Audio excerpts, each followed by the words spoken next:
Supreme court ने साफ साफ शब्दों में बोला है कि ये जो सेंट्रल की पॉलिसी, जो सेंट्रल की स्कीम है, वो आपको लगाना पड़ेगा। चाहे वो फूड कार्ड हो या आधार हो, कुछ भी आपको जो सेंट्रल की स्कीम है वो अपने राज्य में इम्प्लीमेंट करना ही पड़ेगा। ममता जी बड़ी चालाकी से, धूर्तता से क्या करती हैं कि वो स्कीम इम्प्लीमेंट नहीं करती हैं, उसके बदले में अपना एक पैरेलल स्कीम खड़ा करके और लोगों को गुमराह करना शुरू कर देती है। ममता बनर्जी की ये पुरानी आदत है, उनकी पॉलिटिक्स से सारे स्कैम वो बीजेपी के ऊपर मढ़ रही है। सारी दुनिया को पता है, हमको आपको एक एक बच्चे को बंगाल में पता है कि नारदा में सीधा सीधा इनका परिवार, उनके मंत्री इन्वॉल्व थे। मीडिया में आ चुका है, स्टिंग ऑपरेशन देख चुके हैं हम। तो अब ये किसको बोल रही है, किसकी आंख में ये धूल झोंक रही है? और ममता जी कहीं न कहीं कश्मीर से भी ज़्यादा खतरनाक प्लान करके चल रही है, क्योंकि उन्होंने एंटी इंडिया फोर्सेस को अपने यहाँ पाल पोस कर बड़ा किया हुआ। ममता जी क्यों हिंदुओं को टारगेट कर रही हैं कि इन हिंदुओं ने मुझे वोट नहीं दिया, या पर्टिकुलर ग्रुप को टारगेट करके वो उनके ऊपर अटैक करा रही हैं अपने गुंडों द्वारा। प्रशासन चुप बैठकर आंख पर पट्टी बांध कर वहाँ बैठा रहता है। तो वैसी हालत में एक ही रास्ता है कि सेंट्रल गवर्नमेंट और सुप्रीम कोर्ट इस पे बहुत ही सख्ताई से आए, तो उस हिसाब से वहाँ पर राष्ट्रपति शासन लागू करना पड़ेगा। और ममता जी जिस तरह से कर रही हैं हरकतें, ये हमारे आपके सबके, हमारे देश की डेमोक्रेसी के लिए बहुत ही डेंजरस है, बहुत ही डैमेजिंग है। वैक्सीनेशन को लेकर हर बार नया बयान देने वाली ममता बनर्जी के ऊपर आज सवाल उठ रहे हैं और सुप्रीम कोर्ट की तरफ से फटकार लगाई जा चुकी है। तो ममता बनर्जी ये कहती हैं इन सारी चीजों से बचने के लिए कि नारदा स्कैम हो या फिर वैक्सीनेशन को लेकर जो 35,000 करोड़ रुपए का बजट दिया गया था, आखिरकार वो पैसा कहां है? और नारदा स्कैम जो हुआ था उसके लिए भी बीजेपी जिम्मेदार है। क्यों ममता बनर्जी घुमा फिरा के जवाब दे रही हैं जब सुप्रीम कोर्ट की तरफ से फटकार लगी गई है? क्यों किसी भी चीज का जवाब नहीं देती है ममता बनर्जी? ममता बनर्जी की ये पुरानी आदत है, उनकी पॉलिटिक्स ही मिसलीडिंग पे टिकी हुई है और वो मुद्दे को सही ढंग से जवाब देना नहीं चाहती और विषय को डाइवर्ट करके अपनी सुप्रीमेसी दिखाना चाहती है।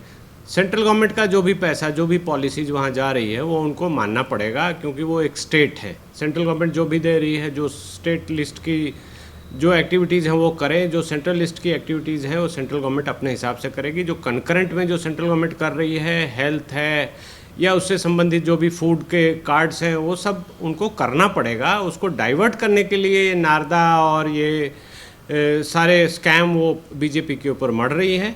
सारी दुनिया को पता है, हमको आपको एक एक बच्चे को बंगाल में पता है कि नारदा में सीधा सीधा इनका परिवार, उनके मंत्री इन्वॉल्व थे। मीडिया में आ चुका है, स्टिंग ऑपरेशन देख चुके हैं हम। तो अब ये किसको बोल रही है, किसकी आंख में ये धूल झोंक रही है?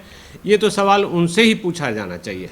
सर, आज जो सुप्रीम कोर्ट की तरफ से फटकार लगाई गई है ममता बनर्जी को, उसको लेकर क्यों जवाब नहीं देती हैं कि क्यों कोई भी सुविधा जो केंद्र सरकार की तरफ से दी जाती है लोगों को, क्यों ममता बनर्जी वेस्ट बंगाल के लोगों को उन सुविधाओं को नहीं देती? और जैसा कि आज सुप्रीम कोर्ट की तरफ से कहा गया कि एक नेशन है तो उसके आधार से एक ही कार्ड होना चाहिए, तो फिर बार बार इस तरीके की चीजें क्यों करती है ममता बनर्जी?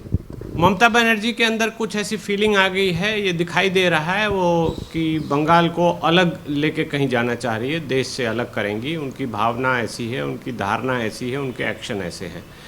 तो सेंट्रल गवर्नमेंट को इसको गौर से देखना पड़ेगा और सुप्रीम कोर्ट इस बात को समझ रही है। सुप्रीम कोर्ट ने साफ साफ शब्दों में बोला है कि ये जो सेंट्रल की पॉलिसी, जो सेंट्रल की स्कीम है, वो आपको लगाना पड़ेगा। चाहे वो फूड कार्ड हो या आधार हो, कुछ भी आपको जो सेंट्रल की स्कीम है वो अपने राज्य में इम्प्लीमेंट करना ही पड़ेगा। ममता जी बड़ी चालाकी से, धूर्तता से क्या करती हैं कि वो स्कीम इम्प्लीमेंट नहीं करती हैं, उसके बदले में अपना एक पैरेलल स्कीम खड़ा करके और लोगों को गुमराह करना शुरू कर देती है। जनता इन चीज़ों को समझ नहीं पाती है, चूँकि ज़्यादातर जनता ये नहीं जानती कि सेंटर की क्या पावर है, स्टेट की क्या पावर है, सेंटर को क्या करना है, स्टेट को क्या करना है। तो ममता जी ये खेल बहुत दिनों से खेल रही है, अब थोड़ा सा ज़्यादा उजागर हो गया है। कहीं ना कहीं ममता जी के अंदर फ्रस्ट्रेशन है, कहीं ना कहीं उनके अंदर कोई इनसिक्योरिटी है, उनके अंदर डर है कि मेरे जो जितनी भी धोखेबाजी का काम था वो सब पकड़ा जा रहा है, मेरी कलई खुल रही है। इसलिए वो अब ज़्यादा डेस्परेट होकर ये काम कर रही है। सुप्रीम कोर्ट ने इसको देखा है और उनको समझाया है, डांटा है, ओपन कोर्ट में बोला गया है ये सब। तो ये गंभीर विषय है और ऐसे हालात हैं तो कहीं ये पहला केस ऐसा ना बन जाए जिसमें सुप्रीम कोर्ट आगे बढ़ के ये बोले कि इनको बर्खास्त किया जाए।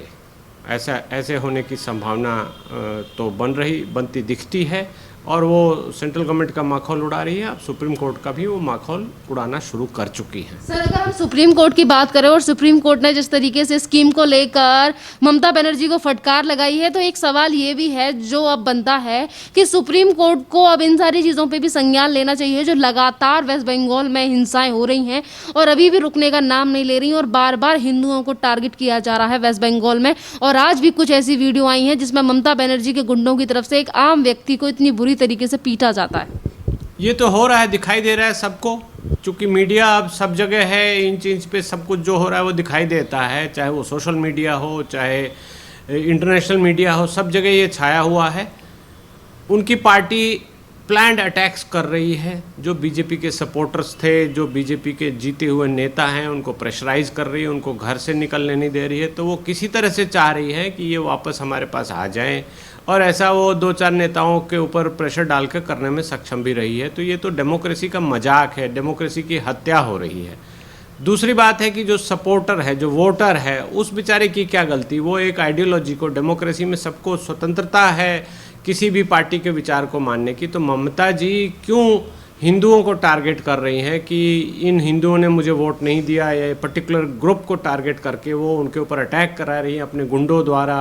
प्रशासन चुप बैठकर आंख पर पट्टी बांध कर वहाँ बैठा रहता है। तो वैसी हालत में एक ही रास्ता है कि सेंट्रल गवर्नमेंट और सुप्रीम कोर्ट इस पे बहुत ही सख्ताई से आए और कहीं ना कहीं ये कार्रवाई करनी पड़ेगी कि यहाँ पर फेल्योर ऑफ कॉन्स्टिट्यूशनल मशीनरी है, लॉ एंड ऑर्डर का फेल्योर है।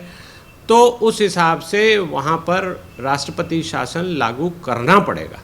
जहाँ पर एक तरफ जनता की तरफ से सुप्रीम कोर्ट और हाई कोर्ट और सरकार को लेकर सवाल उठ रहे हैं, यहाँ पर एक तरफ सवाल उठ रहे हैं राज्य के राज्यपाल को लेकर भी, कि राज्यपाल की तरफ से बार बार ट्वीट करके जानकारी दी जाती है कि वेस्ट बंगाल में जिस तरीके की चीज़ें हैं, मंदिरों में भी अटैक किया जा रहा है, लोगों को भी मारा जा रहा है, तो फिर राज्यपाल कोई एक्शन क्यों नहीं ले रहे?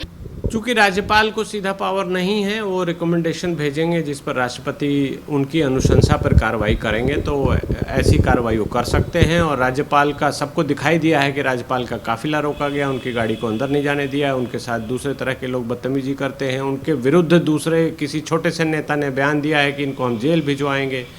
तो एक तरह से ये खुलेआम गुंडागर्दी चल रही है और ये डेमोक्रेसी को इन्होंने कहीं ना कहीं धता बता दिया है। और ममता जी जिस तरह से कर रही हैं हरकतें, ये हमारे आपके सबके हमारे देश की डेमोक्रेसी के लिए बहुत ही डेंजरस है, बहुत ही डैमेजिंग है। और ऐसी चीज़ें अगर ज़्यादा चलती हैं तो कहीं ना कहीं हमारी डेमोक्रेसी डैमेज हो जाएगी, इसलिए इस पर सख्त कार्रवाई होनी चाहिए। एमपीज की गाड़ी को रोका गया ममता बनर्जी की तरफ से, क्यों, क्या चाहती हैं ममता बनर्जी? देश अलग बनाना चाहती हैं तो इस बात का जिक्र क्यों नहीं करती सर? और एक और बात है, जिस तरीके से लगातार शासन प्रशासन की व्यवस्था को बिगाड़ रखा है, कौन सा एक्शन लेना चाहिए ममता बनर्जी को कानून की तरफ से? ममता बनर्जी तो सिर्फ स्वार्थ पूर्ति और अपने स्वार्थ में अंधी हो गई हैं। और अगर वो अलग देश बनाना चाहती हैं तो वो खुलकर नहीं बोलेंगी, वो कहीं ना कहीं से गुप्त रूप से, और जो दिखाई दे रहा है सबको कि कहीं ना कहीं से बंगाल को तोड़ने की तैयारी कर रही है, बांग्लादेशियों से मिली हुई है, जो दूसरे इंटरनेशनल एंटी इंडिया फोर्सेस उस फ्रंट पे काम करते हैं उनके इशारों पे काम कर रही है, उनके लिए जगह बना रही है। और कहीं ना कहीं धार्मिक उन्माद फैलाकर, हिंदुओं को टारगेट करके, हिंदू मुसलमान की लड़ाई करा के वो अपना पॉलिटिकल माइलेज लेना चाह रही है। चूँकि बीजेपी वहाँ चली गई है, अपनी अच्छी खासी प्रेजेंस बता दी है, 80 सीटें बीजेपी जीत कर वहाँ खड़ी है, तो अब ममता जी के पास एक ही चारा बचता है कि वो हिंदू मुसलमान का कार्ड खेले और ये कहें कि बीजेपी यहाँ हिंदुओं की पार्टी आ गई है, जबकि ऐसा नहीं है। सारा देश देख रहा है कि बीजेपी विकास की पार्टी है, डेवलपमेंट का काम कर रही है, पूरे देश को साथ लेके चल रही है। तो वैसी दशा में ममता जी को कहीं ना कहीं इनसिक्योरिटी होगी, डर लग रहा है कि मेरी पॉपुलैरिटी घट जाएगी, मैं ज़ोर ज़बरदस्ती से कितनी बार इलेक्शन जीतूंगी और मेरे जो जितने भी घपले हैं वो सब उजागर हो रहे हैं। सीबीआई मेरे जो मंत्री और परिवार के लोग हैं उनकी जांच कर रही है, तो वो कहीं ना कहीं पकड़े जाएंगे, कभी ना कभी उनकी पोल पट्टी खुल जाएगी। इसलिए ममता जी खुलेआम उल्लंघन कर रही है सारी चीज़ों का, और हमारे जो संवैधानिक स्वरूप है उस ढांचे को कहीं ना कहीं ये नुकसान पहुंचा रही है। एक तरफ वेस्ट बंगाल में बांग्लादेशी रोहिंग्या, और अब खबरें ये आ रही हैं कि एक चाइनीज एजेंट को भी गिरफ्तार किया गया है जो कि फेक आईडी बनाने का काम करता था वेस्ट बंगाल में। किसके कौन कौन से गिरोह के लोग बैठे हैं यहाँ पर वेस्ट बंगाल में जो हमारे देश को तोड़ना चाहते हैं?